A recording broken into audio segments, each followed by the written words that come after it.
Aminao ny fahasoavana sy ny fiadanana avy amin'Andriamanitra raintsika sy Jesosy Kristy Tompo. Amen. Ny tenin'Andriamanitra izay angalantsika ny afatra amin'ny teny ity ravana dia arak'izay hitantsika amin'ny Salamo 430, andininy faraka ambin'ny folo ka hatramin'ny faharoa amby roapolo. Salamo 430, andininy faraka ambin'ny folo ka hatramin'ny faharoa amby roapolo, izay mivaky toy izao amin'ny anaran'ny Tompo. Avy anaka, miaino aho, ny fahatahorana an'i Jehovah no ampianariko anareo. Na iza ianao no maniry fiainana, ka ty andro maro ahitana ny soa, dia arovo ny lelanao amin'ny ratsy, ary molotrao mba tsy teny fitaka. Alaviry ny ratsy ka manaova ny soa, mitadiava fihavanana ka arao zany. Ny mason'i Jehovah dia mitsinjo ny marina, ny sofiny miaino ny fitarainany. Ny tavan'i Jehovah tezitra mpanao ratsy kosa, mba ho fongorany tsy ho amin'ny tany ny fahatsiarovana azy. Mitaraina ny marina, ary miaino azy Jehovah, mamonjy azy amin'ny fahoriany rehetra. Akaikin'izay manana fo mangorakoraka Jehovah, ary mamonjy izay toritory fanahy. Maro ny fahorian'ny marina, nefa Jehovah manafaka azy amin'izany rehetra zany. Miaro ny taolany rehetra izy, tsisy ho tapaka ireny na dia iray akory aza. Ahafatiny ratsy fanahy ny fahoriana,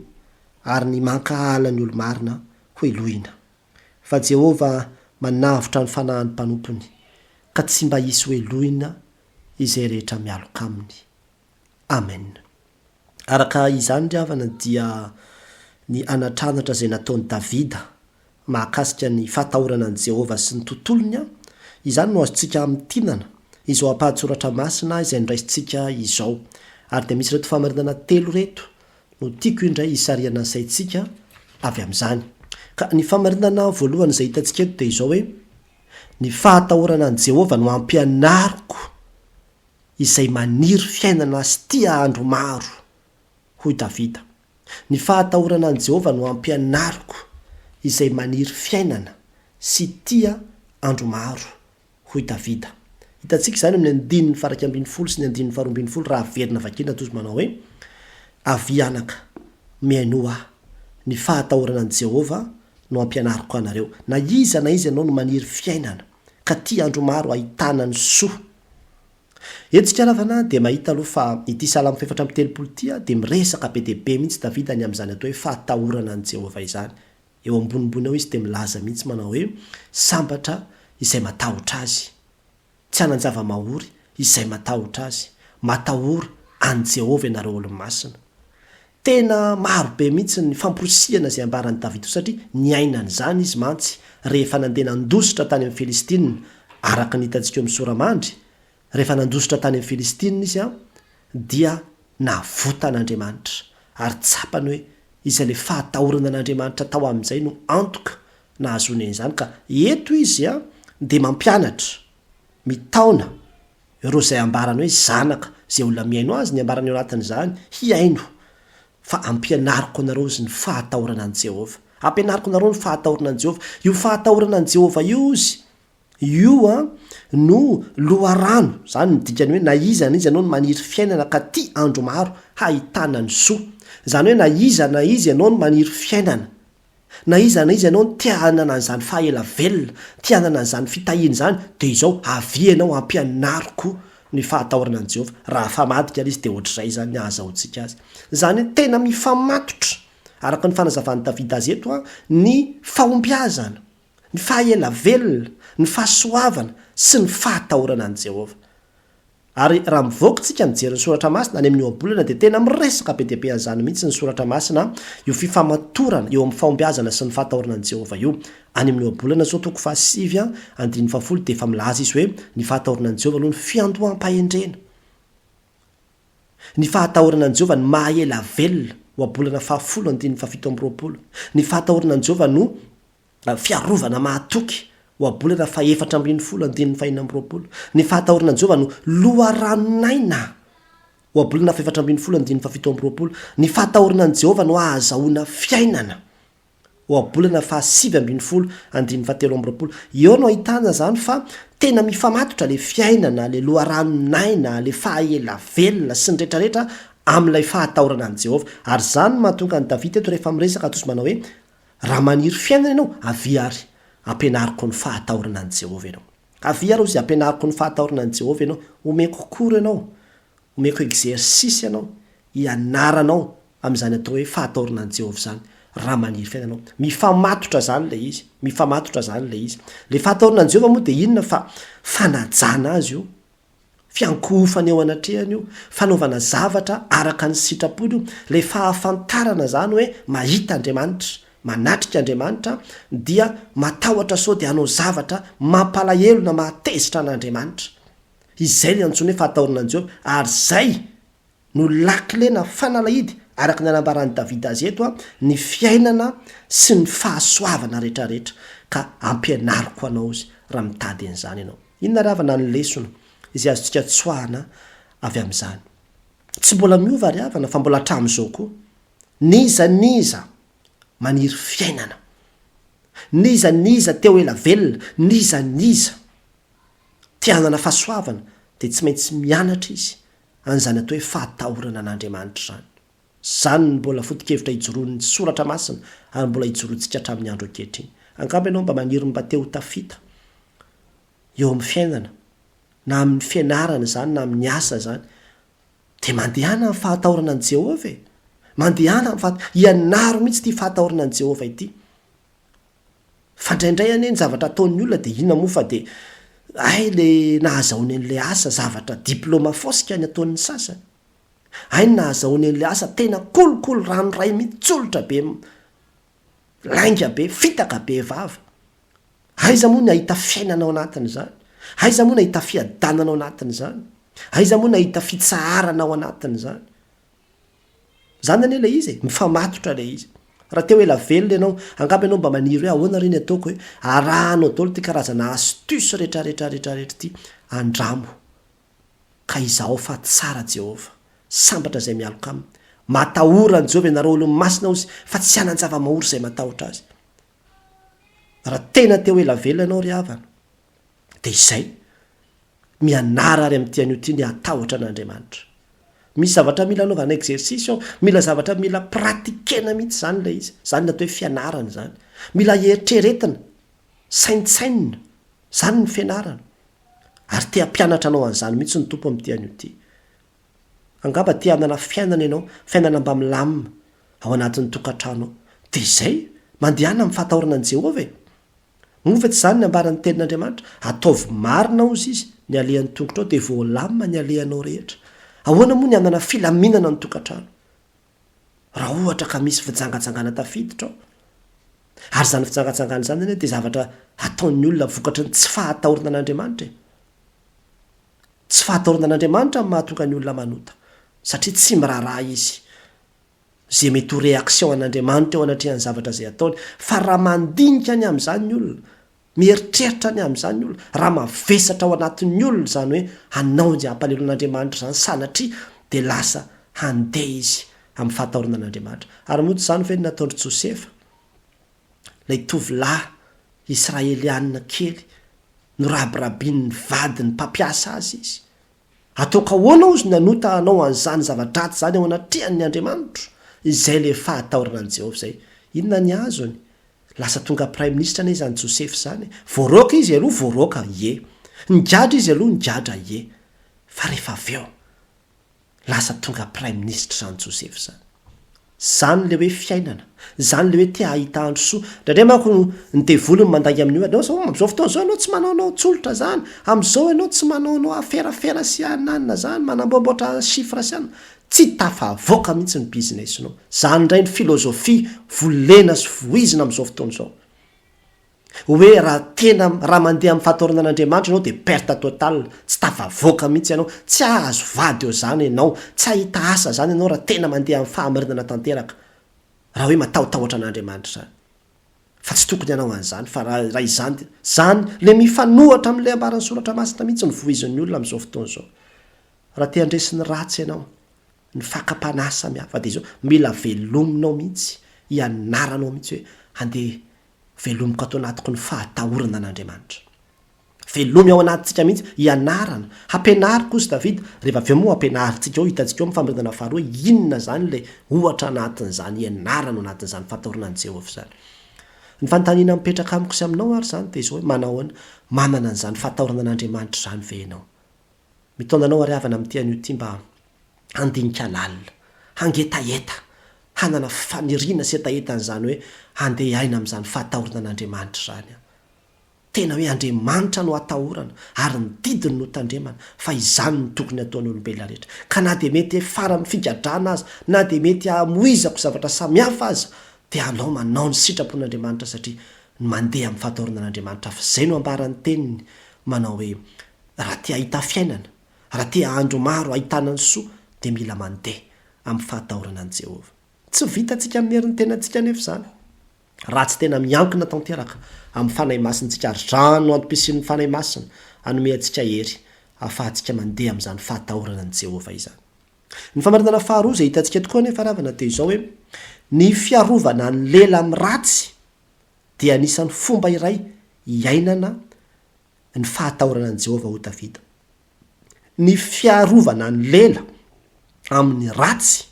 dia anisan'ny fomba iray iainana ny fahatahorana an' Jehova ho Davida. Hitantsika izany andiny 7:10 sy ny 4:10 raha verina vakina tozy manao hoe arovo ny lelanao amin'ny ratsy ary molotro mba tsy teny fitaka alaviro ny ratsy ka manaova ny soa mitadiava fihavanana ka arao zany. Eto ravana dia mahita fa mitanisy Davida mitanisy eto izy zany vao tena manazava amin'izay ahoana le endrika pratika n'ilay fahatahorana an' Jehova dia mitanisy izy eo ny voalohany amin'izany dia ozy izy maromaro le izy ny anankiray zany aloha dia ny lela ozy arovo ny lelanao amin'ny ratsy. Ny faharoa dia izao ny molotra mba tsy teny fitaka. Ny fahatelo dia izao halaviro ny ratsy. Ny fahaefatra dia izao manaova soa.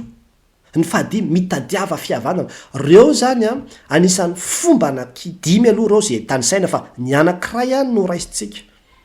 Le roa voalohany ihany no raisitsika dia le resaka vava ity lela ity arovana amin'ny ratsy ozy izy arovy amin'ny ratsy ny lela zany hoe amin'ny faharatsiana ny dikany hoe arovana dia hoe tandremana mba tsy ho tratra ny faharatsiana zany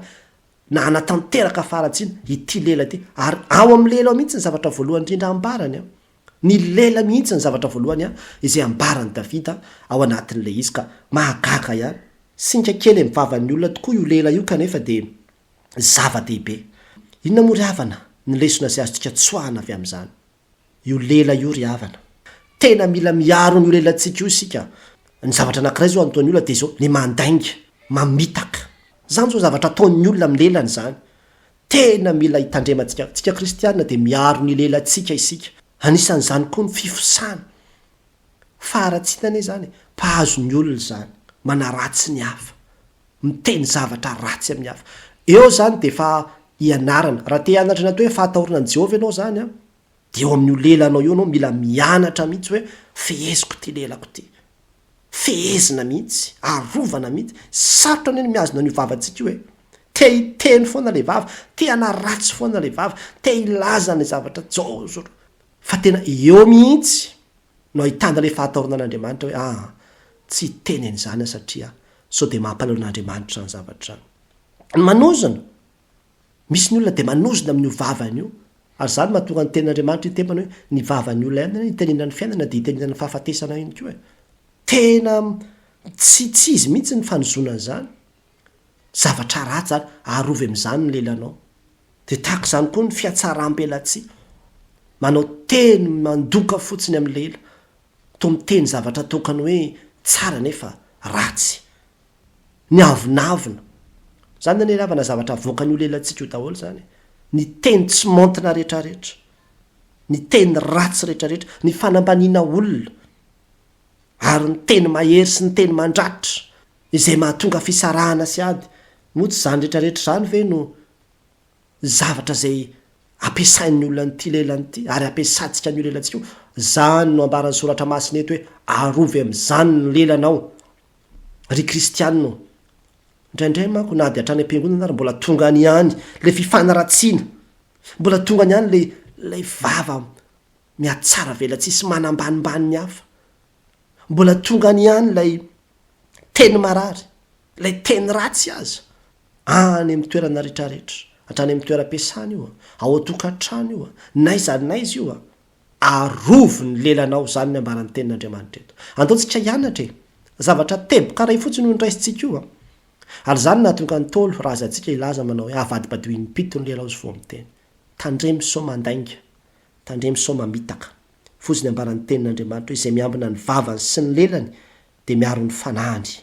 tsy ho azo pahoriana oabolana faraky amby roapolo andin'ny vatelo amby roapolo aoka izay ny fifanaratsiana ry havana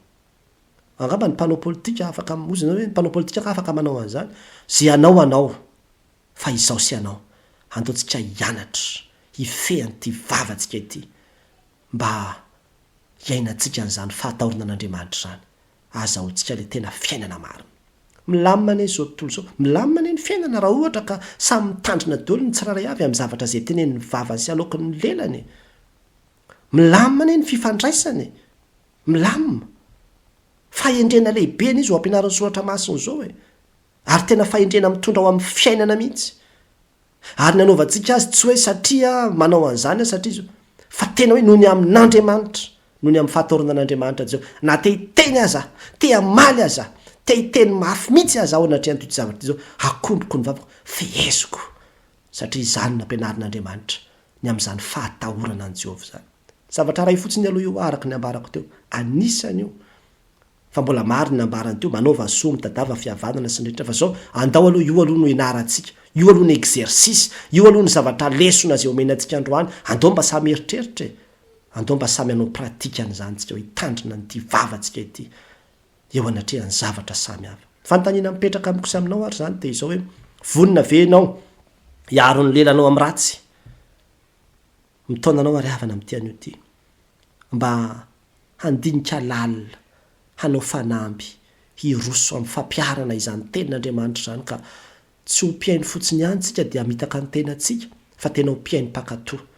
de manomboka zao mihitsy ferina tsara daholo ny zavatra zay tenen'ny vava indrindrandrindra ao anatin'ny fahatezerana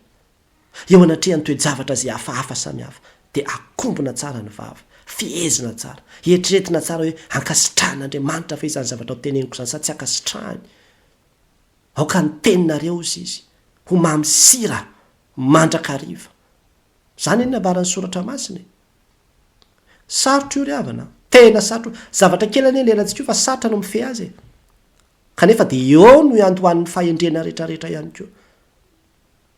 angataon'ny fanahy masina efa omeny tompon'ny fanahantsika de le fanahy mahery zay afaka hanampy antsika tsara mihitsy aizantsika mife ity vavantsika izay mora mipetsopetsona lava ity ny famarinana farany izay hitantsika koa nefa de zao hoe valiny Jehovah avokoa na ny fahamarinana na ny faharatsian'ny olona ho Davida valiny Jehovah avokoa na ny fahamarinana na ny faharatsian'ny olona ho Davida hitantsika zany amin'ny andininy fa 5:10 ka hatramin'ny andininy fa 2:20 eto tsika ravana de mahita fa tany sain'ny Davida ao daholo hoe ny mason'ny Jehovah sy mitsinjo ny marina zany lay valosoa men'andriamanitra ho an'ny olona mandeha amin'ny fahamarinana le fahataorana ny Jehovah sy le fahamarinana manko zavatra tsy misaraka zany araka nanambarany Davida azy eto de tahaka zany koa andininy fa eo ihany ny sofiny miain'ny fitarainana io izy zany le valy no men'andriamanitra ho an'ny olona mandeha amin'ny fahatahorana azy ny tavan'i Jehovah izy tezitra mpanao ratsy kosa io ndray zany ho an'ny olona ratsy fanahy ary ho fongorany tsy eo amin'ny tany ny fahatsiarovana azy ny marina ozy raha mitaraina zao miaino azy Jehovah mamonjy azy amin'ny fahoriany Jehovah akaiky ny ireo olona reo Jehovah mamonjy ny torotoro fanahy Jehovah miaro maro ny fahorian'ireo olona marina reo fa zao Jehovah manafaka azy amin'izany rehetra zany ozy izy ary ny taolany tsy isy ho tapaka na de iray azy akory ny taolany ozy izy ny ratsy fanahy kosa de zao mahafaty ny ratsy fanahy ozy ny fahoriana zany hoe ny zavatra-dratsy ataony de izy any ny fototra amin'izany zany tiany ambara ny mankala ny olo marina de hoe lohana io zany le olona ratsy fanahy io le ambarako teo hoe valin'andriamanitra daholo ny fankalana ny olo marina hoe lohan'i Jehovah ny ratsy fanahy hitsingerina aminy ihany ny zavatra zay nataony fa ny tsara fanahy kosa eo ny andininy 2:20 manavitra ny fanahin'ny mpanompony Jehovah ozy izy ka tsy hoe lohana zay rehetra mialaka tena hitany Davida teo amin'ny fiainany zany tena hitany Davida teo amin'ny fiainany zany hoe ndrefa tena ny fahataorana ny Jehovah sy ny fanaovana ny sitrapon'Andriamanitra no atao lara-pahamehana amin'ny fiainana de tena misy valiny zany nahazo famonjena manko izy amin'ny salamy fahefatra amby telopolo nahazo famonjena izy ary tsapany sy resy lahatra izy hoe valian'andriamanitra ny fahatahorana azy novonjen'andriamanitra izy nafahan'andriamanitra izy ary navotan'andriamanitra izy ny aino azy andriamanitra ny aro azy andriamanitra tsy nitapahan'andriamanitra ny taolana zany hoe tsy maty tany amin'ny tanyny fahavalo tany amin'ny filistina tany izy tsapany zany valy soa avy amin'andriamanitra ny ratsy fanahy kosa ozy izy mbola ho azo ny anjarany valian'andriamanitra daholo na ny ratsy fanahy na ny tsara fanahy hoy Davida eto inona ny lesona azotsika tsoahana avy amin'izany tsy misy hafa-maina ary tsy misy ala-maina ao amin'andriamanitra raha tsara nataonao tsy ala-maina ianao fa handray ny valiny zany raha ratsy ny nataonao tsy ho hafa-maina ianao fa handray ny valiny zany angamba ianao mety nanota toy izy ianao hoe tena raha izany anie ry pastera dia tena ahoana moa zany ny zakako ny valiny fahotako rehetrarehetra ahoana ny ahazakako ny valiny fahotako rehetrarehetra raha izany faly aravana milaza aminao amin'ity anio ty fa zany ny vaovao mahafaly lehibe indrindra ho antsika Jesosy Kristy no efa nitondra ny valiny fahotantsika teo amin'ny hazo fijaliana ary nahatonga antsika olo marina ny finoanao fa maty ho an'ny fahotanao teo ampony hazo fijaliana Jesosy Kristy no asana marinana anao indray ka na dia nanota azy ianao afaka anao hamarinan'Andriamanitra ianao ary ny olo marina teo men'Andriamanitra ny vokatra zany ihany koa raha maka ny bokin'ny Romana ianao mahita ny vokatry ny fanamarinan'Andriamanitra ny olona mamaim-poana amin'ny finoana any amin'ny toko 5 amin'izany Romana zany dia ahita ianao fa tena misy fahasoavana be deaibe tokoa entin'Andriamanitra ho an'izay olona mino ny avitra nataon'ny zanany teo ambony hazo fijaliana ho an'ny tenany mety manao zavatra tsara ianao eo amin'ny fiainana dia reraka ianao satria ohatrany tsy hitanao ihany zay hafaran'ilay izy fa ohatrany mieritreritra ianao hoe toa ohatrany mpanao ratsy ihany teny mba azo tompony ary zany natonga ny mpanao salamy saiko solafaka mihitsy izy nahita ny fiadanany ratsy fanahy fa toa ohatry ny ambinina ozy ny ratsy fanahy amin'ny salamy faraika amin'ny fitopolo fa ahoana jamanao ny marina indray ny to miafiafy za mandeha amin'ny sitrapon'Andriamanitra sy ny fahatahorana azy indray ty ny to tsy marina zany dravana tsy marina zany fa raha mamaky an'io salamy faraika amin'ny fitopolo ianao dia hitanao ihany fa tonga saina ihany mpanao salamy teny laza manao hoe raha izady anao akakin'Andriamanitra ny mahatsara indro very zay lavitra anao zy aringanao zay rehetra mijangajanga mahafo ianao fa raha iza dia neo akaikin'Andriamanitra ny mahatsara aza miala aza miraviravin-tanana amin'ny fanaovana ny sitrapon'Andriamanitra sy ny fahamarinanao amin'ny fandehananao amin'ny fahendrenao fa toizo zany fa manana valim-pitio anao Andriamanitra ary manana fahasoavana atolotra ao anao izy valian'Andriamanitra zany ary raha tsy azo ety azy ianao tsy ho diso anjara valim-pitiany an-danitra ianao ny amin'izay nandehananao tamin'ny fahamarinana tamin'ny toeram-piasana nisy ianao angamba ao ampiasanao tena ozy ianao hoe zany ery pastera tena sady tsisy namana aloha ato no tsy mba mahazo ohatrany reto ato jereo mamoaka fiara mamoaka zao taratasy osoka kely nanankiray fotsiny sasany dia efa mahazo 4 million renao tena mianona tanteraka amin'ny karamanao fotsiny eo dia indraindray tante any ianao hoe azaranga ohatrany te ohatrany reraka sady ny fiainana sarotra be deaibe rehefa aoriana sy zatra irena ohatrany teanao ilay zavatra ihany koa ianao mahereza ry havana fa misy valiny eo anatrehan'Andriamanitra daholo ny zavatra rehetrarehetra io Andriamanitra hoe ka tsy mba tsy marina ka hanadiny ny asa zay ataontsika ny fikelezarena ataonao ho an'ny asa fanompony ny zavatra rehetrarehetra zay ataonao dia ho valian'Andriamanitra ka nahatonga amin'ny Paoly teny manao hoe mazotoa fahazamalaina aoka fanafoa amin'ny fanompona ny tompo satria fantatra anao fa tsy foana tsy akory ny fikelezanareo ainao amin'ny tompo tadidio koa nefa fanifaratsiana zay ataon'ny olona dia isy valiny koa zany ary tena fahaverezana mandrakizay mihitsy zany mahatonga antsika taomina hibebaka isika satria mafy tena mafy izany fahaverezana mandrakizay zany rehefa tonga any ravana ka tsisy hoe andeha hiverina aloha hoe ay ve tena misy an'izao hoe ay ve tena misy ty tantara afo be ty aleo aloha hiverina dia amboarina amin'izay ny tena fiainana tsy mba satry ny romaty any am-pasina ny hiala any hifo handeha hanonitra ny zavatra tsy nety rehetra nataony fa tsy azo atao intsony zany rehefa tafiditra amin'io varavara-pasana io ny olona tsy tafavoaka intsony zany no antony matahora isika ry avana raha mbola hanota ihany fa tena valian'Andriamanitra ny fahotan'ny olona valian'Andriamanitra ny fahotan'ny olona matotonga aminao so afatra zao tsy fampitahorana fa fitaomananao ibebaka fitaomananao ibebaka deny tsy mbola tonga ny sazy ary fitaomananao ino sy andray ny asa mpamonjeny Jesosy Kristy mba ho hiatra amin'ny Jesosy Kristy ny sazy tokony hiatra aminao ka tsy andray ny vokatry ny fahotanao intsony ianao fa ho amarin'Andriamanitra mamempo anao ary andray ny vokatra ny fanamarinana izany kosa zany ny fahasoavana lehibe raisintsika ao amin'ny Jesosy Kristy averiko ihany ny fantaniana mipetraka amiko sy aminao ary zany dia izao hoe mitondra inona eo amin'ny fiainanao ny fahafantaranao fa ho valian'Andriamanitra daholo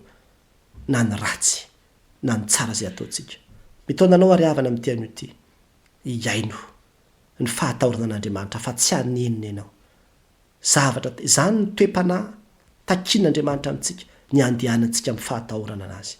ary tsy vitanao io averiko ihany foana zany raha maha olombelona antsika fotsiny tsy havitsy tsy maintsy miankina amin'ny fanahin'Andriamanitra isika angatao mihitsy hoe fanay masona